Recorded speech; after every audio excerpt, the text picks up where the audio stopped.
Welcome to HP commerce classes. આપણે next જો question આપણે અહીંયા ભણી રહ્યા છે.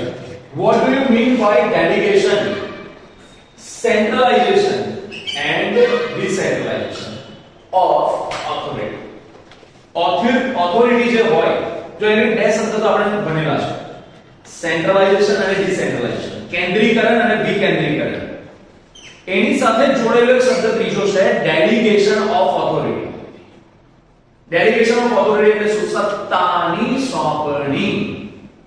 એકદમ સરળ ભાષામાં તમને કહું, જ્યારે કોઈ સંસ્થાની અંદર બધી સત્તા, મેજોરિટી સત્તા ટોપ મેનેજમેન્ટ પાસે પોતાની પાસે મૂકી રાખે અને બોલાય સેન્ટ્રલાઇઝેશન. શું બોલાય? જ્યારે સત્તા લોકોને સોંપવાની ક્રિયા કરવામાં આવે. શું કરવામાં આવે? સત્તાને સોંપવાની ક્રિયા કરવામાં આવે. એ ક્રિયાને શું બોલાય? Delegation of authority. અને સત્તા સોંપાઈ ગયા પછીનું જે સ્ટ્રક્ચર તૈયાર થાય કે ભાઈ દરેક પાસે અલગ અલગ સત્તાઓ વહેંચાઈ ગઈ, તો એ સત્તા સોંપાયા પછીનું જે સ્ટ્રક્ચર બને ને, ધેટ ઇઝ કોલ્ડ ડિસેન્ટ્રલાઇઝેશન. બાકી બધા નોલેજમાં એના ત્રણ શબ્દ. કયા ત્રણ શબ્દ? પહેલું સેન્ટ્રલાઇઝેશન, કે બધી સત્તા એક જ જગ્યા પાસે હોય, એક જ જગ્યા પર ટોપમાં હોય. પછી સત્તાને શું કરવામાં આવે? નીચેના કર્મચારીઓ વચ્ચે વહેંચવામાં, સત્તાને વહેંચવાની ક્રિયાને શું બોલાય? Delegation of authority. અને સત્તા સોંપાઈ ગયા પછીનું જે સ્ટ્રક્ચર બન્યું તેને બોલાય ડિસેન્ટ્રલાઇઝેશન. આ બેઝિક ખબર પડી ગઈ? ચલો, distinguish between delegation of authority and decentralisation. બંને વચ્ચેનો જે તફાવત છે પણ આપણે સમજીશું. Delegation of authority. To delegate means to grant or to confer. Grant કરવાનો તો confer કરવાનો મતલબ થાય સોંપવું. શું થાય મતલબ? સોંપવું. Delegation of authority means transfer of authority from superior manager to his subordinate to complete a particular assignment. કે જ્યારે superior દ્વારા એના subordinate ને કોઈ ચોક્કસ કામ complete કરવા માટે જે સત્તા સોંપવામાં આવે છે એને શું બોલાય? Delegation of authority. There is transfer of decision making authority from superior to his subordinate. એટલે શું કરવામાં આવે છે? superior જે છે પોતાના subordinate ને જે તે ચોક્કસ કામ કરવા માટે શું કરે? પોતાની સત્તામાંથી પૂરી સત્તા આપે છે. પછી સત્તા આપવાની ક્રિયા કરી રહ્યા છે ને એને શું બોલે છે આપણે? બોલો, delegation of authority. Following are the main steps in the process of delegation of authority. હવે આ ક્રિયા કરવામાં કયા કયા સ્ટેપ્સનો સમાવેશ થાય છે? પહેલું, determination of results expected. સૌથી પહેલા તો હું મને સત્તા સોંપીશ તો સોંપતા પહેલા મને એ ખબર હોવી જોઈએ કે હું મારી પાસેથી શું રિઝલ્ટ એક્સપેક્ટ કરું છું, હું મારી પાસેથી શું રિઝલ્ટ અચીવ કરાવડાવવા માંગુ છું, પહેલા મને ખબર હોવી. બીજું, assignment of task and duties. પછી બીજું શું કામ કરીશ? એ રિઝલ્ટ મેળવવા માટે, એ ટાર્ગેટ્સ ને ઓબ્જેક્ટિવ્સ ને અચીવ કરવા માટે ચોક્કસ કામ, ચોક્કસ ફરજો સોંપીશ. ત્રીજું, એ કામ કરવા માટેની જે જરૂરી સત્તા છે સત્તા સોંપીશ અને સત્તા આપવાની સાથે એની એક જવાબદારી પણ નક્કી કરવામાં આવશે. તે બેઝિકલી એકલી ચાર કામ કરવામાં આવશે. કયા ચાર કામ?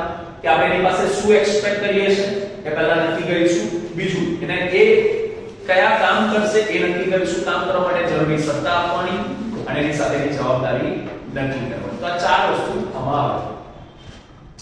ડેલિગેશન ઓફ ઓથોરિટી નો મતલબ ખ્યાલ આવી ગયો બધાને? એની કન્ફ્યુઝન?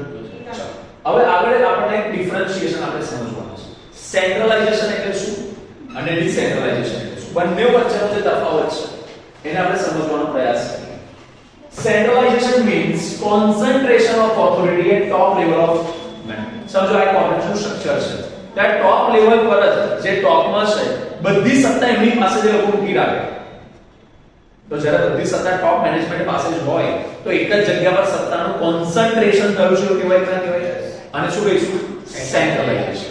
અને ડિસેન્ટ્રલાઇઝેશન એટલે it means dispersal, that is widespread distribution of most of the decision making authority among various divisions, units, departments at a lower level of organization. Decentralization માં શું કરીએ છીએ કે બહુ મોટા પાયા પર આપણે બધી સત્તા જે છે અલગ અલગ ડિપાર્ટમેન્ટ્સમાં, અલગ અલગ સબઓર્ડિનેટ્સ વચ્ચે સત્તાની શું કરીએ છીએ? આપણે વહેંચણી કરી દીધી હોય છે. બીજું, when major part of decision making authority is retained by top management, it is centralization of authority. જ્યારે મોટા ભાગની ડિસિઝન લેવાની સત્તા ટોપ મેનેજમેન્ટ પોતાની પાસે મૂકી રાખે એને શું કહેવાય? સેન્ટ્રલાઇઝેશન. જ્યારે આ બાજુ when major part of decision making authority is transferred by top management to lower level managers, it is decentralization of authority. જ્યારે મોટા ભાગની સત્તા શું કરવામાં આવે? ટોપ મેનેજમેન્ટ વાળા ડિસિઝન લેવાની સત્તા નીચેના લોકો સુધી પહોંચી દે કે તમે તમારા આટલું ડિસિઝન લઈ લેજો, એને શું કહેવાય? decentralization. Next, according to Allen, centralization means systematic and consistent reservation of authority at the top level of management. Allen નામના વ્યક્તિ શું કહે છે? સેન્ટ્રલાઇઝેશન નો મતલબ શું થાય? પદ્ધતિસર રીતના અને સતત બધી જે સત્તા છે ટોપ મેનેજમેન્ટ વાળા પોતાની પાસે મૂકી જે રાખે એને શું કહેવાય? સેન્ટ્રલાઇઝેશન. ડિસેન્ટ્રલાઇઝેશન એટલે it means systematic delegation of authority in the organization. Organisation ની અંદર પદ્ધતિસર રીતના બધી સત્તાને શું કરવામાં આવે? વહેંચણી કરવામાં આવે. Next, in centralization most of the decisions are taken at top level of management. જ્યારે decentralization માં in decentralization most of the decisions are taken at divisional level and only exceptional decisions are taken at top level. મોટા ભાગના decisions decentralization માં ક્યાં કરી લેવામાં આવશે? Department level પર અથવા તો જે લોકો જે સત્તા સોંપાઈ છે લોકોની સાથે ડિસિઝન લઈ લેશે. કોઈ એક્સેપ્શનલ કોઈ અપવાદ સ્વરૂપ અથવા તો કોઈ બહુ મોટો ક્રિટિકલ ક્વેશ્ચન ઊભો થયો હોય તો જ ડિસિઝન લેવા માટે કોણ ઊભું થશે? Top management. તો બે ડિફરન્સ ખબર પડી? સેન્ટ્રલાઇઝેશન અને ડિસેન્ટ્રલાઇઝેશન. હજી આમાં બીજો પણ એક તફાવત છે એ પણ સાથે જોઈ લઈએ. Difference between delegation of authority and decentralisation. ચલો હવે આ બેમાં શું તફાવત અને સમજો. એકદમ સરળ ભાષામાં હમણાં સ્ટાર્ટિંગમાં કીધું એ પ્રમાણે ડેલિગેશન ઓફ ઓથોરિટી એ શું છે? એક પ્રક્રિયા છે, એક પ્રોસેસ છે. સત્તા સોંપવાની શું છે? પ્રોસેસ છે, પ્રક્રિયા છે, બરાબર. જ્યારે ડિસેન્ટ્રલાઇઝેશન શું છે? એનું પરિણામ છે. શું છે ભાઈ? પરિણામ છે. એનો મતલબ સત્તાની સોંપણી થયા પછી જે સ્થિતિ નિર્માણ થાય છે એને શું કહીએ છીએ આપણે? ડિસેન્ટ્રલાઇઝેશન. સત્તા સોંપણી થયા પછી જે સ્થિતિ નિર્માણ થાય શું બોલાય? ડિસેન્ટ્રલાઇઝેશન. બોલો વાત ક્લિયર થાય છે? તો જો હવે ડિટેલમાં સમજીએ. Delegation of authority means transfer of decision making authority from superior manager to subordinate. And again, decentralization means widespread delegation or dispersal of most of the authority to lowest level of organization. Almost જોવા જાવ તો એની બંનેનો મતલબ તો similar જ થાય કે સત્તાને શું કરવાની છે? બધા લોકો વચ્ચે વહેંચવાની છે. તો સાહેબ મતલબ સિમિલર હોય તો ડિફરન્સ શું કામ? જો delegation is an act or process. હવે અહીંયાથી ડિફરન્સ ખબર પડશે. આ શું છે? ડેલિગેશન એક પ્રક્રિયા છે of a transfer of authority from superior to subordinate. Superior થી સબઓર્ડિનેટ સુધી સત્તાને જે વહેંચવાની પ્રક્રિયા કરવામાં આવે છે એને શું બોલાય? delegation. જ્યારે decentralization it is end result of widespread delegation. મતલબ આ જે delegation થયું એનું જે end result છે, પરિણામ આવ્યું કે સત્તાની સોંપણી થયા પછી જે સ્ટ્રક્ચર નિર્માણ થયું એ પરિણામને શું બોલવામાં આવે છે? decentralization. વાત ઉતરી બધા કોલેજમાં કોઈ કન્ફ્યુઝન? આગળ ત્રીજો point, delegation takes place between કોના વચ્ચે થાય છે? superior and subordinate. Decentralization is always between. Decentralization हमेशा कोना वच्चे होय? Top management and various units or divisions of organization. Next, delegation is essential because without delegation a manager cannot obtain desirable performance from his subordinates. जो delegation છે ને બહુ જરૂરી હોય છે. કેમ જરૂરી હોય છે? because જો ડેલિગેશન નહીં એટલે કે સત્તાની સોંપણી નહીં કરીએ તો મેનેજર જે છે they cannot obtain desirable performance from their subordinate. કે ભાઈ મારા સબઓર્ડિનેટ પાસેથી કામ જોઈએ છે, કરાવડાવવું છે તો મારે એની જરૂરી સત્તા આપવી પડશે. decentralization is optional. આ કેવું હોય છે? optional હોય છે. a company may adopt decentralization or not. it depends upon કોના પર ડિપેન્ડ કરે છે? મેનેજમેન્ટની પોલિસી પર. policy of management. And last point, in delegation control entirely remains with, સંપૂર્ણ કંટ્રોલ કોના નિયંત્રણમાં રહેશે?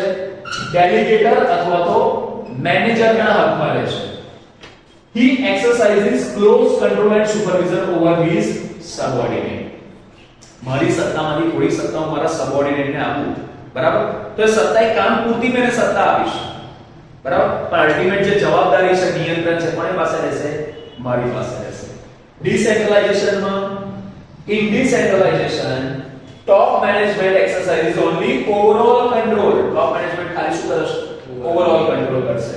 And delegates, અને top management વાળા શું કરે છે? Delegate the authority for control to the departmental management.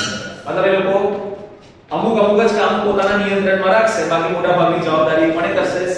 Department મેનેજરને લોકો ડિસેન્ટ્રલાઇઝેશનમાં સોંપી દેતા હોય છે. There can be delegation without decentralization. આ બહુ ઇમ્પોર્ટન્ટ પોઈન્ટ છે, સમજો. તમે ડિસેન્ટ્રલાઇઝેશન કર્યા વગર પણ સત્તાની સોંપણી એટલે કે ડેલિગેશન કરી શકો છો. બટ ડિસેન્ટ્રલાઇઝેશનમાં તમે સત્તાની સોંપણી કર્યા વગર ડિસેન્ટ્રલાઇઝેશન કરી ન શકો. So in decentralization it is not possible without delegation. ખબર પડી આ પોઈન્ટમાં કે તમારે ડિસેન્ટ્રલાઇઝેશન કરવું હોય ને તો તમારે સત્તાની સોંપણી કરવી જ પડે. પણ તમે સત્તાની સોંપણી કરી એટલે ડિસેન્ટ્રલાઇઝેશન જ થઈ ગયું, આવું કહેવાય નહીં. આગળ ડેલિગેશન એ શું છે? It is a technique. જ્યારે આ શું છે? It is philosophy. ક્લિયર થઈ ગયું? તો કન્ફ્યુઝન આ બાબતમાં? રાઈટ.